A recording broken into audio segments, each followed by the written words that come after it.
Welcome back to Progressively Incorrect, a show hosted by me, Dr. Zach Rochelle.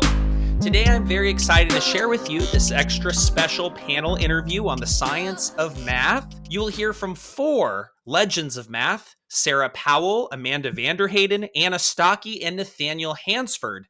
Not counting that other super secret podcast I do about direct instruction, this is probably going to be the best thing you listen to all week. This podcast is brought to you by John Catt Educational, which just keeps coming out with better and better books for teachers. This week, I wanted to highlight a new book by Oliver Caviglioli and Tom Sherrington, Learning Walkthroughs, which is a book to help students and parents to improve the quality of their study and learning. I just received an early copy of Learning Walkthroughs, and I'm looking forward to talking to Tom about it when Progressively Incorrect comes to Research Ed Greenwich next month. John Catt Educational is also holding the Cognitive Science in Education Conference on May 8th, 2024. All John Catt conferences are online and accessible for 6 months, so no matter where you are in the world, you should join me and all of the other great speakers to talk about cognitive science and take the next step in your professional development. You can find more information about the conference by following the links in the show notes, and I hope to see you there. Now for the main event. I've been looking forward to sharing this interview with you for a long time. The panel you are about to listen in on has some of the most talented and respected math education experts in the world, and there is so much gold in this episode. It's just fantastic. I should mention that Corey Peltier was not able to make the call after all, but don't fret, I was able to interview Corey shortly after, so I encourage you to download his episode when it comes out on Progressively Incorrect in a few short weeks. And that's more than enough from me. Let's now go on over to Sarah, Amanda, Anna, and Nate in this special panel interview on the science of math. Hi, everyone. Welcome to a very special episode of Pedagogy Non Grata. We are doing a collaboration episode with Progressively Incorrect with Dr. Zach Rochelle, host of the Progressively Incorrect podcast. And we are doing a roundtable discussion today on the science of math, which I'm really excited about. I really like doing these roundtables.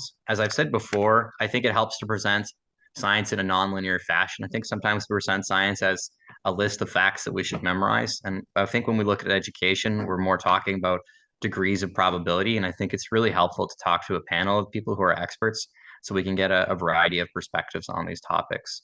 So I'm going to introduce some of our panelists today. So the first one is Dr. Sarah Powell, and she's one of the founders of the Science of Math organization and a professor of special education at Austin University.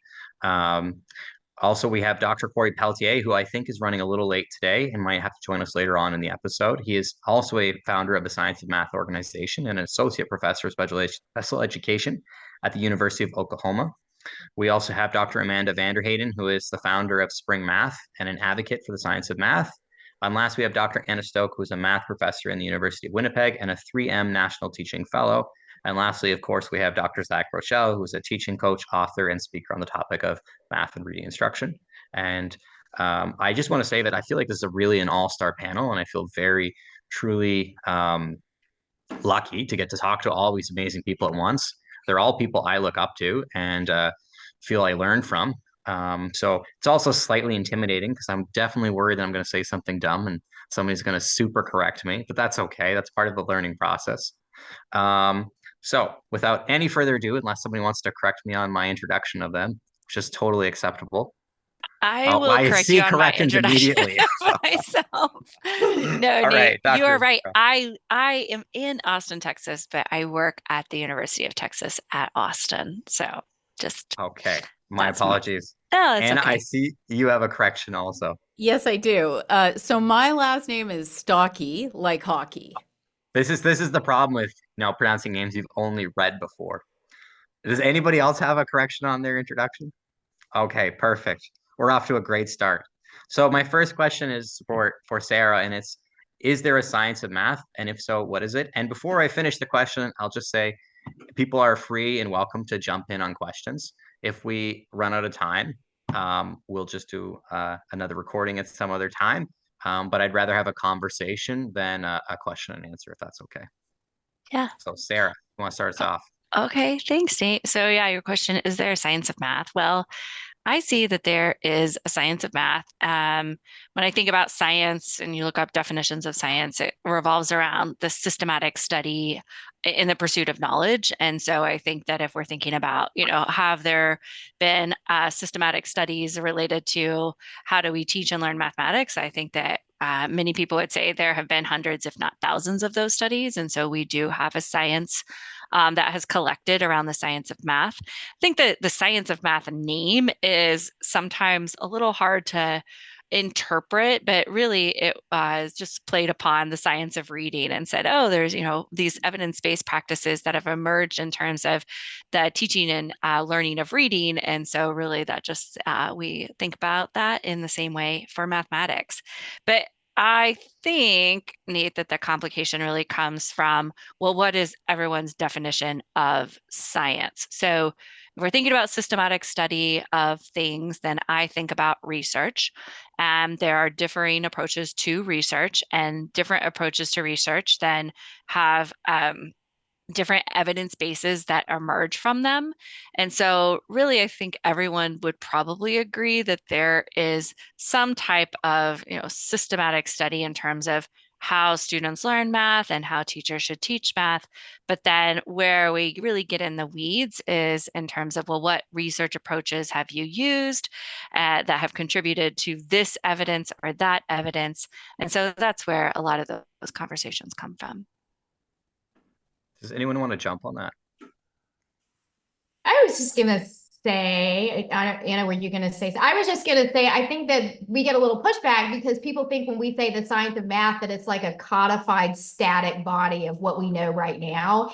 And it's not. It's an approach to the way we choose to educate children, which is to always be scientifically skeptical and open to new ideas, and to believe that any idea relating to instruction can be evaluated. And some experimental, experimental evaluations are more rigorous than. It doesn't mean that there's not a place for qualitative research data, but certainly I loved Ben Solomon on Anna Stocke's podcast. It's such a great session, her season finale. He made this case like you would never want to deploy a cancer treatment broadly that had only been studied in a small qualitative design. A small qualitative design can lead to really great experimental investigations that then hopefully are independently replicated. And then those, when we have good evidence, we should deploy those things. That's all.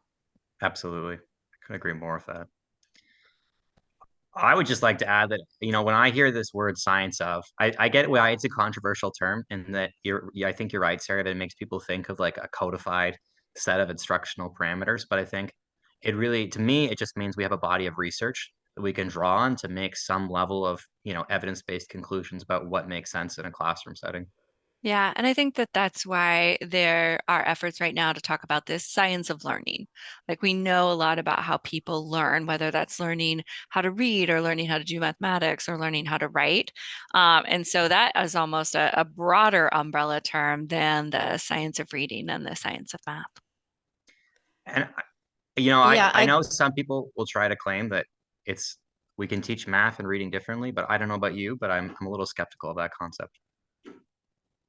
It kind of goes against a lot of what we know about how people learn. Yeah, Anna. Sorry. I'd just like to add, so the phrase itself, I mean, it's kind of an odd phrase, right? The science of math. Oh, it's a really odd phrase, yeah. Well, math is a subject, right? So in a way, the phrase itself doesn't make sense. I was more used to people asking me, is math a science? That's what I used to get asked a lot. Yeah. But so I think of it as, well, if you can agree that there's a science of learning, then you can think about applying those principles to teaching mathematics, right? That's how I like to think of it. Yeah.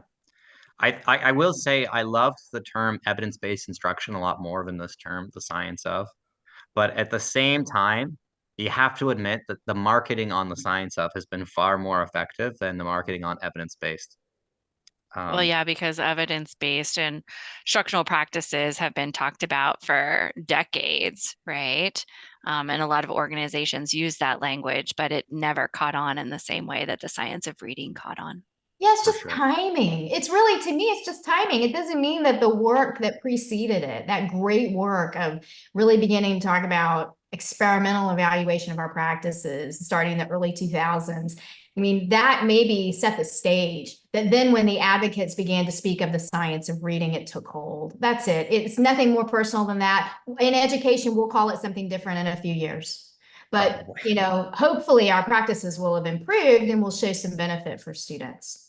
I agree. Okay, so this next question is for you, Zach, and it's, how is math actually taught in schools? And I feel like you're in a really good position to answer this because you've been doing a lot of touring around and you are a coach. You know, I'm a teacher. I really only see my class. And I know that some of our other panelists are more of academics, so they might see less of other people's classes than yourself. So how is math taught? Well, maybe I'll start by saying like how I wish math were taught, and then we can talk about some of the practices I see. Because you're right, a lot of folks do not observe classrooms as their job, and they have an idea of what they think classroom teaching is like. Even me, I have a limited experience to this school and this state, and I've also worked in private schools. So before then, I had an idea of what teaching was like based only or primarily on private schools. So it's tough, right? Let me start with what I think great teaching is. And that is, first, it's an interaction between a teacher and a student. And that interaction involves a lot of opportunities to respond or active responses. It's where the teacher is constantly getting information from their students so that they could adjust their teaching, so that they can see, are the students getting it, also so that they can get something out of the students like that we would call retrieval practice, right? They're constantly activating that part of, you know, the mind so that students are actively responding constantly. And then also involved in that is models, breaking the material down into smaller pieces, and then slowly sort of fading out those models so that students are working independently. And that independent practice needs to be spaced out and often mixed up and sort of in an interleaved sequence. I call that explicit instruction, right? That's what I call it. It's what I use with my daughter when I'm teaching or anything. It's what coaches use when they're trying to improve, you know, their athletes' performance. But what I think we see in a lot of classrooms are very different types of teaching. One is sort of a long-winded kind of lecture-based type teaching where there's not a lot of that active responding. A lot of times the students are tuning out of the modeling, so they're not really getting a benefit from that. And there's just not a lot of practice in a lot of these because it's all occupied by that long-winded lecture. That kind of, it's just transient information that kind of goes in one ear and out the other. On the other hand, we get classrooms where teachers are posing, I think, large open-ended problems. They're with the hope that the students, by having access to those problems, can somehow figure out mathematical strategies and procedures and concepts on their own. And the teacher's kind of walking around and giving hints. A lot of times in my context, that means that behaviors are start getting out of control and the teachers are having to deal with behavior, or they're managing a lot of times. All of their so-called explicit instruction is around managerial and procedural aspects of just being on task and not actually teaching the material. And in the end, I think we can kind of agree that with mathematics scores in Canada and in the US sort of flatlining or dipping in some cases, we get a lot of underachievement and a lot of dissatisfaction with math as a subject. I think it was a great answer. Does anyone want to add to that? I just want to know, Zach, do you remember the Gickling and Armstrong study from 1978? Ooh, did you ever read that paper? Tell me. I love that paper so much. And it was 1978, right? So some of their methodology, like we would have done it maybe a little differently now. But basically what they did is they gave children a frustrational level task. And this was a class level, they gave an instructional level task and they gave a mastery level task, and they measured off task behavior. And what they found was when you gave an instructional level task, children were engaged. And I remember you saying it on your podcast when you had me on can't resist responding, right? That's that ingredient of explicit instruction. I love that quote. And it's true. So kids were on task. But if you gave them a frustrational level task, so they need acquisition support, but they were off task, this is what you would see maybe with that inquiry-based kind of productive struggle arrangement. And then if they were mastery level, because a mastery was easy for students, they were off task. Isn't that nothing else? No other changes, same kids. It was a beautiful first demonstration that an important necessary ingredient of effective instruction is choosing the right task for your students. Yeah, this just reminds me that Amanda likes us to quiz people when you interview her. I interviewed her once before, and she quizzed me throughout the interview, and I was terrified because Amanda's so much smarter than myself. No, it's totally good. It's great, and that's a great reference to a study. So my third question, I'm going to give this out to Amanda. It was originally for Corey, but I feel like you have a similar background to some extent, and that is, how should teachers focus on helping develop procedural and conceptual knowledge in tandem? In tandem. Yeah, in tandem is the key. I mean, we know this to me, there are some things that are almost approaching sort of settled conclusions, right? And we know that you do not establish this thing called conceptual understanding, then leave it behind and move into procedural skill development in a linear way. And instead, I'll use the word interleave, but I don't mean interleaved tasks, although that might be part of it. You wander in your instruction back and forth between the two. So you're giving opportunities to deepen conceptual understanding, and then you're giving immediately practice within the skill. And the mistake that teachers make is they wait until they think they've established this thing called concept. There are teachers out there who have been told you cannot introduce an algorithm for addition until the end of X, second grade or mid-second grade. And that is at odds with what the research literature says. And I love, John Starr's seminal paper, but also that's been well replicated.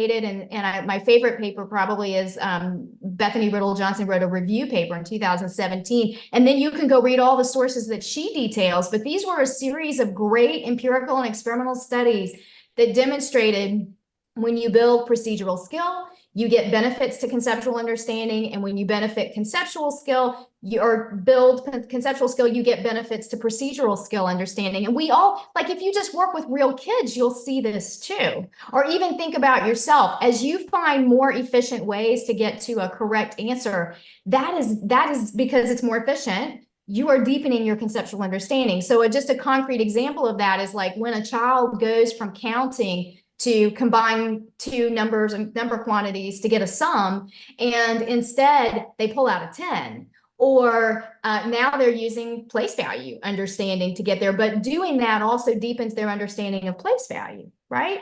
So we see this happen with real kids, and I don't understand why this is still so confusing for teachers or not popular with teachers. What's the harm in it? You don't hurt children by letting them work with actual numbers and algorithms, as long as you are teaching them how and why the algorithm is working for them.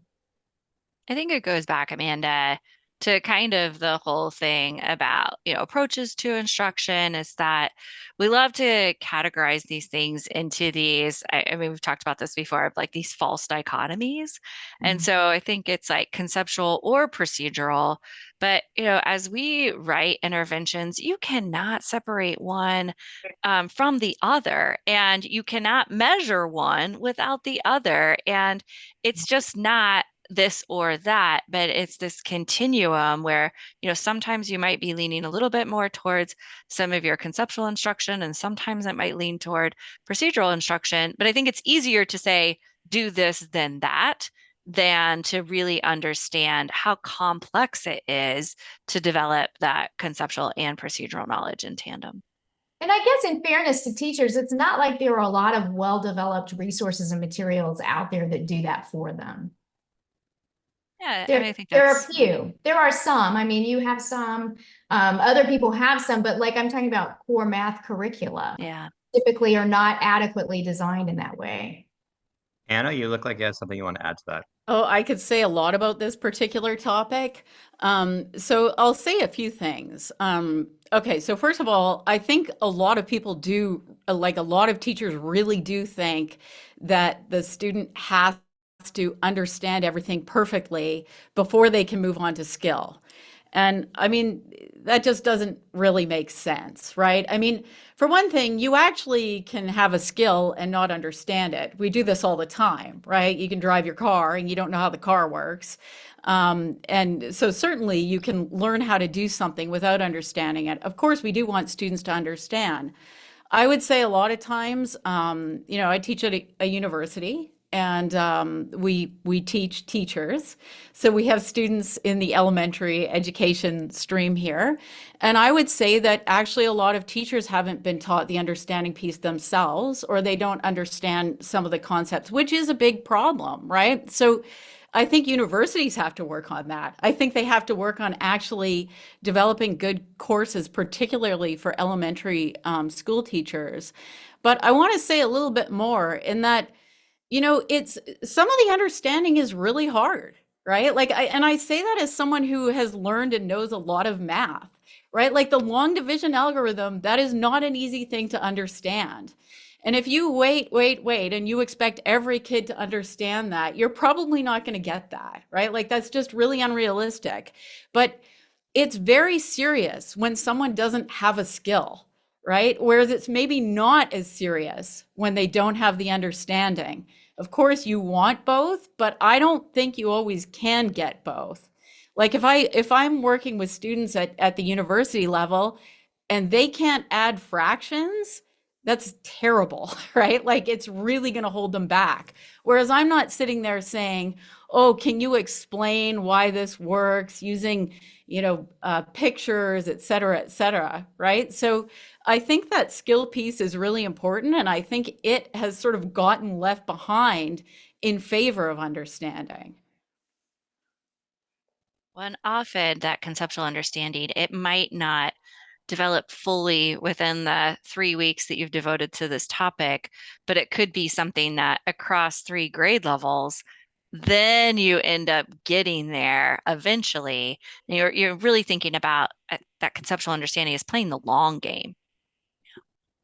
To your point, we did a little work in Canada, and I can't remember which area, but I looked at their standards, and what they expected children to master grades 1 through 3 was very light, but then they expected everything by grade 6. And so that's that mistake. And sometimes, like what I would say is, I would be optimistic and hope that all children can get the understanding, but it might take years. Right.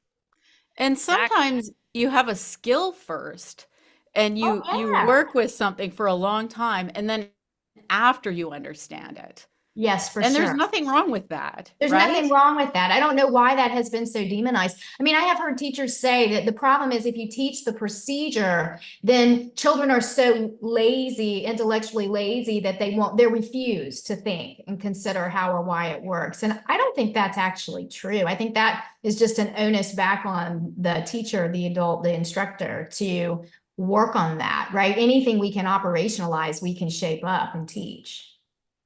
Including thinking, including mathematical thinking.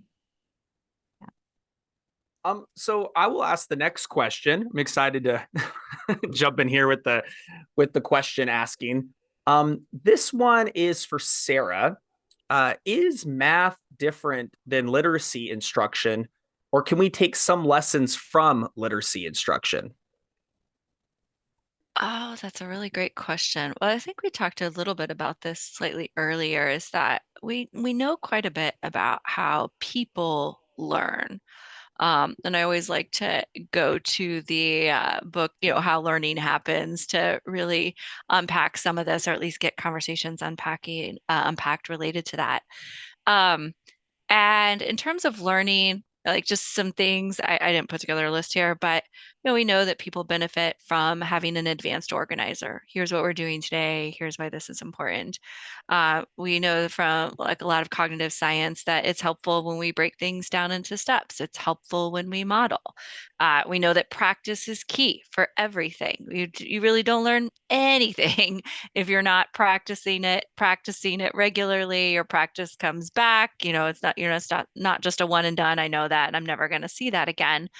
And so a lot of those things that we see involved in literacy instruction are also important for how students learn to write, how students learn to speak, how students learn to understand science and mathematics and so on. And so I really like relying on some of the principles of instruction and the principles of learning, and whether those are related to literacy, math, or something else, to start to guide a lot of the conversations about what's important in mathematics. And we often talk about the 5 pillars in literacy. I mean, is there something similar to that in math? There is, well, from the Adding It Up book that came out, gosh, good almost 25 years ago, they talked about this rope of mathematics. I think it's like to develop mathematics proficiency. And they talked about some of the components that are important there: conceptual understanding, procedural knowledge, or I think they called it procedural fluency, which is interesting. We've just talked about concepts and procedures. But they also said that to be really proficient in mathematics, you have to have an understanding of strategies and how and when to apply them. You also have to have reasoning, and then also a productive disposition. So a lot of people will say that that might be analogous to some of the things that come out in reading, particularly around a reading rope, like, oh, there is a math rope. So yes, I think there are a lot of similarities there, but you could also think about it as like, what are some of the essential content areas for students to develop mathematics knowledge? And, like, students have to have a strong number sense. I think there's always a little debate about exactly what that entails, but we know that students also have to have a good understanding of whole numbers and rational numbers. It's helpful to understand geometry and measurement. And so there are a lot of parallels between literacy and mathematics, but I would like to hear what everyone else has to say as well. Well, this is why we're talking about the science of instruction, right? So what I've been doing this year is using a video of teaching my cat to ring a bell for food as an example to highlight instruction is behavior. And you can shape up any behavior using the laws of human behavior and the specific dynamic flow of instruction, whether it's teaching a cat to ring a bell or a child to read a passage or to approach a math problem and solve a math problem. The kinds of things that we do are very similar, like taking the concept, breaking it into manageable pieces that successfully mastering one positions you to have success in the next one. And then it's just a matter of knowing the content and the sequence of the content and skills that you want children to master. But I only know one model of how, the science of instruction. For me, it's pretty behavioral more than cognitive, but I think there's parallels. They just use different terms for the same kinds of ideas, really. And you're right. It's the antecedent things that we do in instruction, the management of the student responding, and the consequence things that we do during our instructional interactions, and how we advance children through a skill hierarchy or progression. That's it, whether you're teaching reading, writing, math, whatever. Yeah, I couldn't agree more with what you guys have said on this topic. I really think about, I often see on social media, people will claim, well, we know that balanced literacy or whole language are not effective because they're constructive approaches to reading. And yet we'll see, but we know the opposite is effective for math. And I really have a hard time believing that's what makes sense, that, we teach math completely different from how we teach reading. I mean, it doesn't make a lot of sense to me either, Nate. I'm sorry, Zach, go ahead. Yeah, it doesn't make any sense for me either. But it's interesting, even when you mention those pillars, I've heard those kind of similar strands in math that productive disposition is highlighted, right? Imagine in reading, if we added a pillar to reading and said that every reader has a reader's mindset, most people would probably roll their eyes, because it's like, well, if you can read, you can read. And if you can read well, you'll probably love reading it for life. And it's so even in those, I can sense something that, people trying to make math distinguish it from reading in some ways. Yeah, it's a little interesting. I'll have to look it up exactly, and maybe you can quote this. But I think it really is talking about seeing mathematics as worthwhile is like the big core part of that productive disposition, because this was before a lot of the stuff around grit and mindset, and then productive struggle and so on. And I think that it would be, I agree, like mathematics is useful and helpful, and it's a worthwhile thing to learn. And I think that hopefully students understand that in reading, like reading is helpful as well. But it all goes back to operational definitions of these things and what do we actually mean by that? And then how is that operationalized with young students and older students and the adults that work with them? I agree. I think in math, there's an awful lot of discussion about focusing on feelings and emotional experiences of children distinct from their skill development. And, one of the ways you make anything fun, it's not fun to play tennis when you can't play and you're not good at it. And every time the ball comes at you, you got to go chase it down and come back. Or it's not fun to play the piano when you can't play the piano. It's not fun to try to speak in French. It's engaging and it's fun when you can do it. That's the Gickling and Armstrong. Are you in the instructional range? You're going to be engaged if you are. So the key, and that's on the onus is on the adults in the room, the teachers, the instructors. Find the instructional range and then move children forward. And you don't have to target the behavior. There's something fundamentally unfair to me about acting like the child's feelings are the problem. The child's feelings are a reflection of the instructional environment. That's how I would look at that. And it just strikes me as so interesting that we do that in math. It's like when my daughter had to take a semester-long class on how to be nice when she was in 5th grade. And I thought, well, are they doing this for the boys? Like, it's not just girls who are not, I don't understand this, but it kind of feels like that. And I guess we've seen, to your point, Sarah, like those popular ideas, as they went through the scientific process, we found there wasn't much success of targeting growth mindset or building grit. So we need to be willing to part with things that don't serve us. It's not that it wasn't a bad idea, it just didn't pan out. And maybe come back to this idea, like I know Robin Cotting, our colleague, talks a lot about math anxiety, and she really is beginning to say out loud, and she does a lot of work in that area, that the experience of anxiety often follows weak skill. Like we've said for years, there's a bidirectional feed, but she can make a case that it follows weak skill development, which means as adults, one way we can prevent that experience of anxiety in our students is to make sure they have the skill set to do the work. Anna? I'll just say one thing, though, about math. I think that people sometimes do give up on kids or students in terms of math more easily than they would in, say, reading. Because I think people often do think that some people are just good at math and some aren't, right? And so that actually isn't a great thing.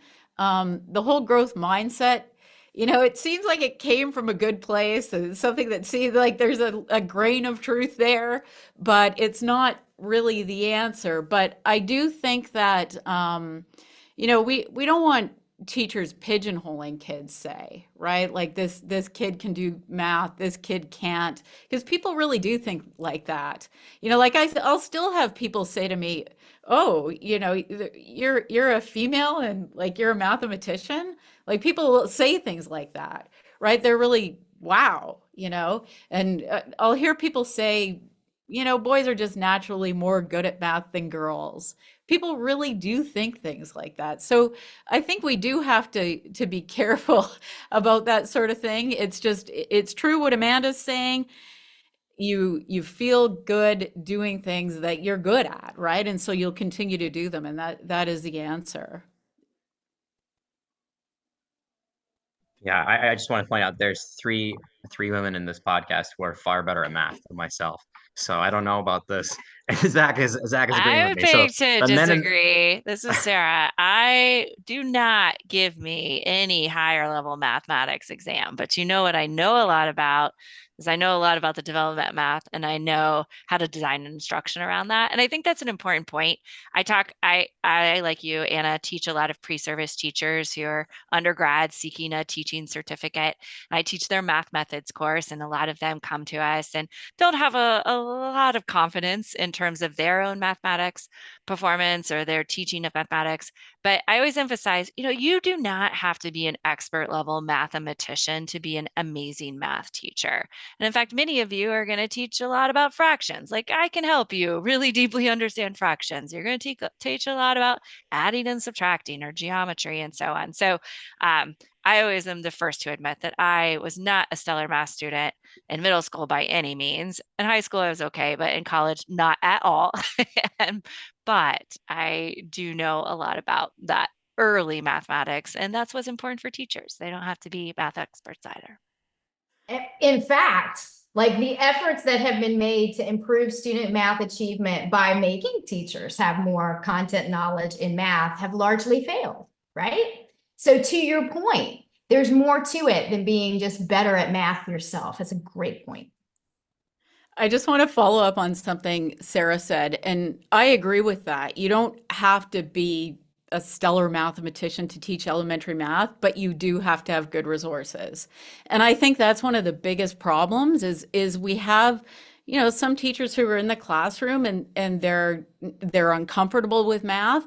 I don't know what it's like in the US, but the resources in Canada are terrible. They're usually, the textbooks, they're convoluted, things are not laid out in a nice way. Or in Manitoba, we find that a lot of teachers don't have resources at all. So they're pulling stuff off the internet. So I think that's a big issue. I always say it's kind of like a witch's brew, right? If you have people who are uncomfortable teaching mathematics and then they don't even have good resources, how do you think this is going to turn out? I agree, Anna. And I think the pre-service teacher experience here in the US and probably in Canada is very variable. At our university, our undergrads actually have 2 math methods courses focused on special education. I think that's quite unusual. I've heard of universities that offer 3 weeks of math methods within a, science and social studies class. I think there are universities that don't offer anything in math methods. And then, beyond universities, we know most people are doing these more, I'll call them quote alternate, but they're not really alternate anymore, alternate pathways to certification that may not even have an hour or 2 devoted to mathematics instruction. And, to be an adequate math teacher, I think what we're both talking about here is that you do have to have an understanding of math. Like, you as an adult have to understand math, and you also have to know a lot about effective math teaching practices. And that can develop as an adult. I think that really developed for me as an adult, and maybe some of you have the same experience. But if we don't have then really great in-service professional development that has to be paired with coaching, I think that's what the literature tells us is really important there.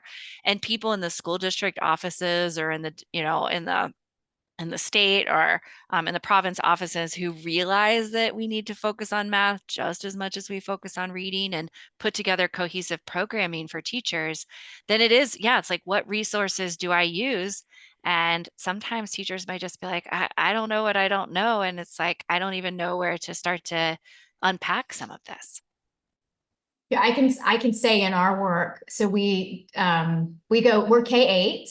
And once you get to 6th grade through 8th grade skills, we began to discover, because when we do our assessments, we ask the teacher to work the first problem together with the students. And then the students work independently, and it's a time sample of performance curriculum-based measurement. And we discovered that many teachers could not adequately demonstrate correct problem solution because we're using grade level rigorous content.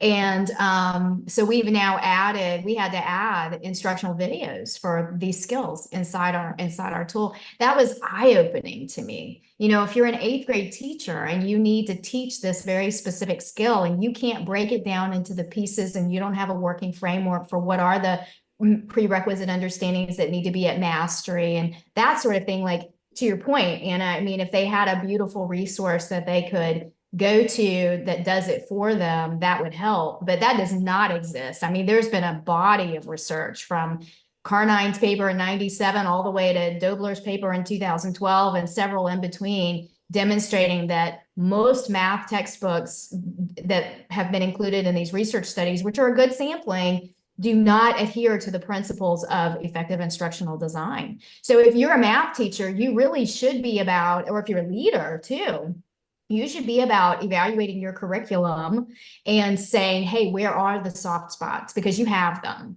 And then figuring out how can you step in and support teachers? Because if you rely on teachers to just figure it out, they may go on the web. They're very vulnerable to just whatever they can find. Or maybe the witch's brew and they just have magical thinking and say, well, let's do some inquiry and just they'll figure it out, right? And then they don't. Zach, what's your experience? Because I know you work a lot with teachers, just like we also do. Yeah, I mean, since there's so many people on this call with special education like background, I always was curious if general education pre-service training what might even be worse, right? I almost feel like, at least in my context, that our special education teachers are armed with this understanding that working memory is finite, that student attention is very important. You really need to break stuff down for the naive learner, right? You need to meet them at their level, and you need to teach them, right? And I just think, to my own training and the training of the teachers that come talk to me, that the first thing I do with a lot of the new teachers is disabuse them of the notion that they need to do some of this like kind of loosey-goosey discovery stuff. And they all end up turning the kids towards the source of information and start teaching them. I mean, that is really the first thing I end up doing. So I think I'm going to move on to our next question. And that is memorizing math facts a bad thing? And that is for Anna Stokes. Or Anna. Well, it's Stokke. Anna It's Stokke. like hockey, right? We're Canadian. And so I'm a terrible Canadian, so that's why I'm doing bad with this. So, okay, I think you know what my answer is going to be. I do, memorizing but I want to math hear facts it for the is not a bad thing. In fact, it's a good thing. And I actually can't even understand what the controversy about this is, right? It shouldn't really take that long, and it makes a world of difference for somebody, right? So why is it important? It's important because it's going to be really tough to solve a more complex problem if you can't just pull the math facts out of your head, right? Like, how are you going to factor a polynomial if you don't know that 6 times 7 is 42? That becomes a really, really, really difficult problem that's already difficult for a lot of people, right? So it's important to memorize math facts because you need that working memory to concentrate on other more complex skills. Okay. So the next question is, what is the goal of learning math? And I'm going to give this one to Zach. Wow. What's the goal? What's the goal of learning math? I mean, this might be a circular answer, but it's to learn it. But honestly, though, the goal of learning math, I think, has been reconceptualized by some people just students should leave without a hatred for math. If that's and it's a really low bar, right? That's, for me, really low expectations for teachers and for schools, is that if all we get out of you is that you don't hate math or have extremely, if you feel extremely stressed just hearing about it, we succeeded. I think that the goal of learning math, first of all, is to understand its principles, to appreciate its beauty, to see that how it can apply to you in some instances, but also just to feel what it feels like to work problems and see yourself feel successful, right? So there's a lot of goals of learning math that we can talk about, but in the end of the day, we want students to come away having been changed by the experience, changed in a way that means that it's a long-lasting change in which they can do something differently that they wouldn't have otherwise been able to do had they not undergone instruction. to me, it's a civil right. It's like, how can you be a human participant of society if in your own life if you can't solve math problems? How can you be an advocate for your health care? How can you understand the state of your health? How can you plan your budget? How can you pay your taxes? How can you evaluate things you see in the news that are bad math so you're not vulnerable to that misinformation? Like, to me, it's just as important as teaching people how to read, if not more so. I mean, I know that's my bias because, there's technology that can help assist when people can't read, and the reading people are losing their mind right now. And I'm not saying children should learn how to read, but we don't really, a calculator is not the same, because you have to have the capability to set up the problem, to ask the question, to have the sort of critical thinking, to know what variables you need to evaluate. So I don't understand a world where we don't want this outcome for every student. To your point, Zach, it is kind of low-hanging fruit. It's a low bar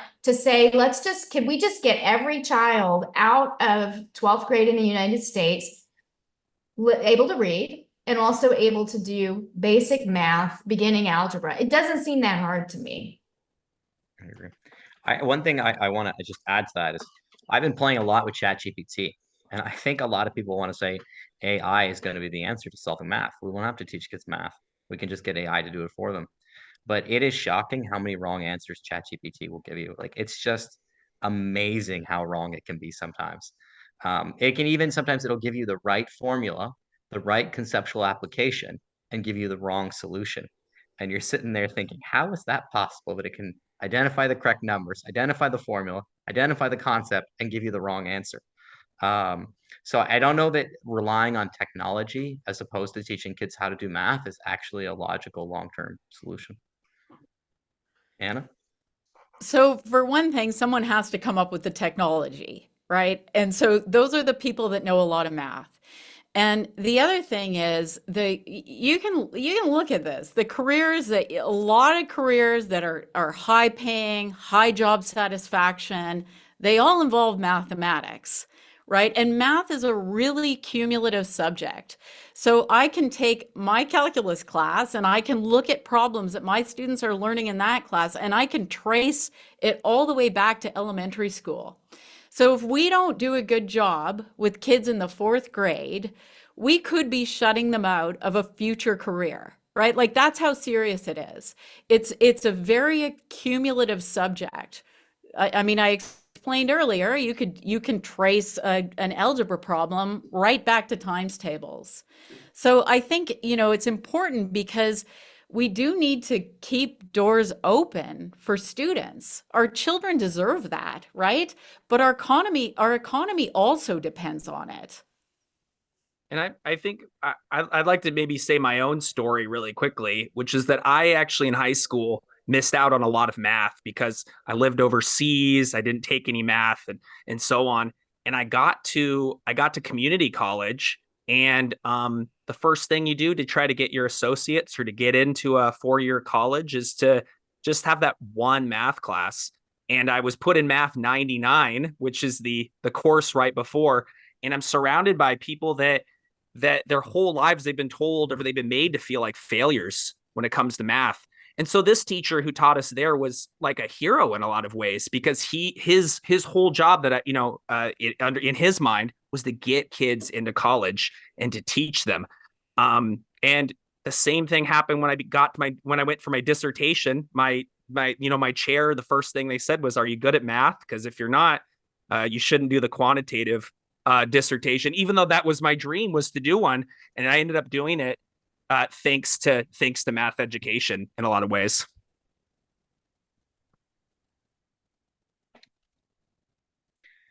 Well, I think on that great note, I think I would like to open up the floor to get anyone's final thoughts for the podcast, because looking at our last two questions, I think they've already been sort of touched on throughout the podcast. So I'd love to just get everyone's final thoughts. And I'm going to start with Sarah, because we haven't heard from Sarah in a while. She's been all quiet. Thanks, Nate. Well, I don't think I've been that quiet, but I just like listening to everyone else's ideas. The thing that thought of several times as we were all talking is that every teacher that I've ever talked with and observed and worked with is really trying hard. They all care, and but there's just so many things that go on in the school day. And so while I want to really focus on math, there's, students who have a hard time with food on their table, or students who are having a hard time with reading, or students who are having a hard time with their mental health. And there's just so many things going on in the school classroom. But I think teachers do typically have, the best intentions in mind, and they may be doing practices that maybe are not the most effective practices, but that's probably because they learned that someplace. And now we just have to do some redirection and provide them with more information. But I think just teachers are an amazing group of humans to work with. And I'm always excited when I got to talk with a group of about 70 teachers yesterday, and now they're back in their classrooms and maybe using some of that stuff today. And I think it's just really exciting the power that teachers have in order to, and as Zach was saying, like he had a teacher who was a hero, and I had a teacher in ninth grade who was a math hero to me, and that made a world of difference. And so I just love the teachers that we get to work with, and they really have the opportunity to shape the math learning of the students of tomorrow. Anna, would you like to talk next? Sure. So I'll just end with this. Math is really important. And like we said, reading's important too. I mean, maybe if you asked me, I'd probably say it's more important to read if I had to pick one. But math is definitely second, right? And it's high up there. It's really important. And then the other thing, and I'll stress it again, math is cumulative. So, and Zach, you explained this really well, your experience. And I think a lot of students feel that. They feel that they're stupid, they can't get it. And that's actually not it. It's often that it's something further back that they didn't get, that they miss sort of along that math ladder. And it's a matter of getting that right. I'm going to go next just because what I want to say really touches on what Anna says, and then I'll let Amanda and Zach go. And it's a little similar to Zach's story in that I was a terrible math student. I was probably the worst student. In fact, my grade 9 math teacher begged me not to join his class again next year in grade 10, openly in front of the entire class. And I remember thinking I was just dumb at math. But now, truthfully, I feel quite confident in math, and I know I'm not a math genius, but I know the math curriculum for elementary school very well. And I have a decent basic understanding of statistics, I'd like to believe at least. And I think it's just that we have this thing in our head that it's harder than it actually is. But I think you're right, it's cumulative. As long as you take the time and you learn the steps, I think everybody can do it. And I'll leave that next to Zach, and then I think we'll finish on Amanda, if that's okay with everyone. Yeah, no pressure, Amanda. I want to encourage teachers who are listening to really to reach out to me and to the folks in this podcast, and to what's I would call the growing movement around the science of learning. There's something is brewing right now, right after the science of reading movement. They're sort of figuring stuff out, and right now we're talking science and math, but really, I think it's the most empowering and the most fulfilling thing I've done in my career, which is to dig into these papers, to talk to experts, and it's really professionalized my job, and it's made me, proud of the decision I made to become a teacher. So that I will end with that. All right, Amanda, you have to close us off. No pressure. I mean, everybody said so many great things, but I think teachers are my heroes too. And I feel like we could do better. We could do a better job equipping teachers better. We have failed teachers in many ways via the materials that we have available, the leadership resources that we have to support their selection and deployment of materials in their classrooms. I agree. I think the frontline teacher wants the child in front of them to learn, and they know when that's happening often, and they know when it's not happening often. And what we should be doing is demanding more from the resources that we are purchasing and deploying in our schools. I think what gets lost is, this is what ChatGPT gets wrong. In schools, you don't have a simple model of change that goes like computer to the kid and achievement goes up, right?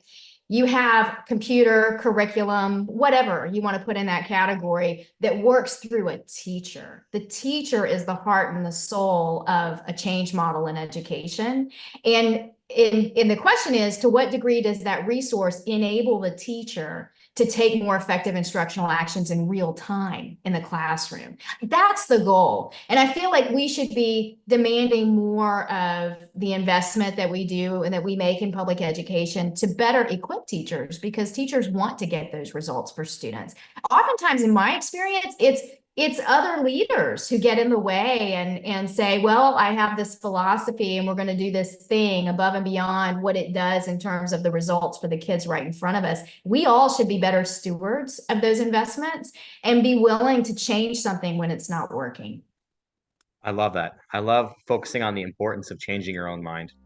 What a great way to end this podcast. Well, that's it for now, folks, and I'll see you in the next episode.